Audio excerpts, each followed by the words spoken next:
Is the vinyl revival really over? Maybe. Could be. Let's talk about it more coming up next.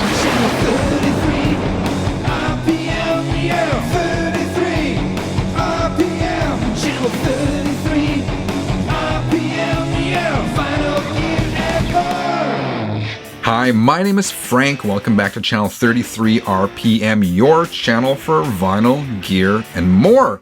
I recently came across this article from respected Canadian journalist Alan Cross. The article had the headline, "The vinyl resurgence is in trouble. Is it over for LPs? For Canadians, it might be."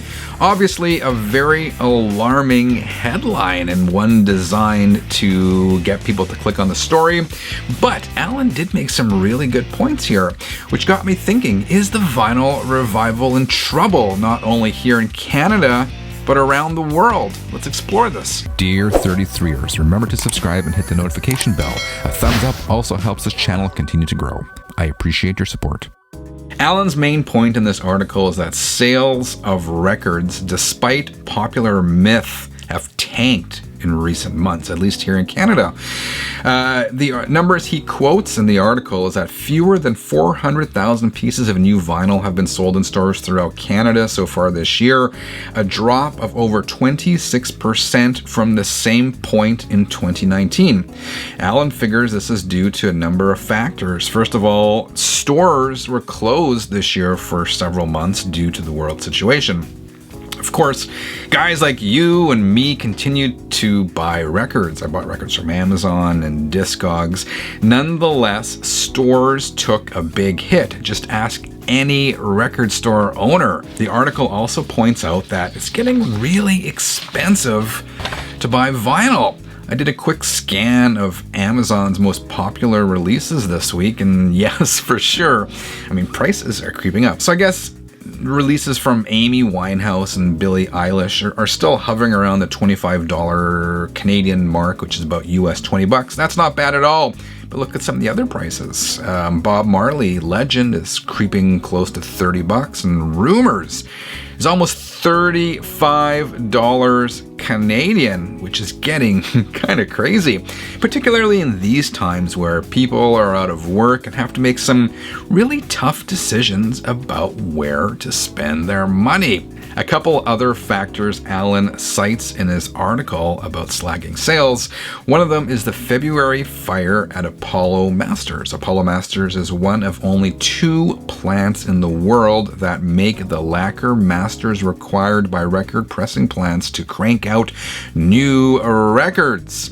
This, of course, led to disruptions in manufacturing, it led to shortages, and inevitably, as the article points out, higher prices for the finished product being the records that you and I buy. Alan also points out the fact that delaying Record Store Day likely contributed to some of these sluggish figures.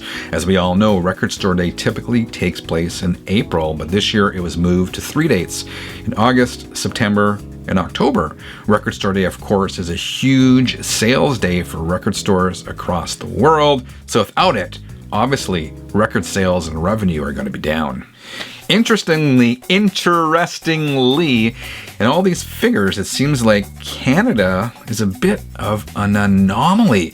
The article points out that in the US, during the lockdown, vinyl sales actually grew by 11.2%. Sales were also up in the UK, Germany, and Japan. So why? Why is Canada sort of this outlier? I hate to say it, but I do think there's a good chance that this trend will spread worldwide, at least in the short term. Why do I say that? Well, let's look at some of the facts here. Let's look at some of the points. Number one, people are going to record stores less often. As a matter of fact, people are going to stores less often, period. Number two, many people are out of work and they have less money. Less money means less disposable income and less money to spend on records. Number three, prices on records are going up, not just in Canada, but across the world. From what I saw here in Canada, this Record Store Day, for example, are some of the highest prices on records I've ever seen. People were spending $40, $50 Canadian on single LP releases. But even what I saw in the US, I saw people paying $30, $40, even $50 US, again for single album releases this past record store day. The other thing that's going to contribute to declining record sales is the fact that bands aren't touring. If bands aren't touring, they're also not going to be releasing a new product. Without new product, there are less records for all of us to buy. Let's be honest here, due to the current world situation, many aspects and many sectors of the economy have and will continue to take a hit. It makes sense then that the music sector, and specifically physical media sales, would also take a hit. I hope I'm wrong, but when the going gets tough, particularly when you're talking about finances, people do inevitably have to make some tough decisions. I don't think the vinyl revival is over, but I do think the music industry is in for some tough months ahead here in Canada and around the world. What do you think? All right, 33ers, interesting topic today, if I do say so myself.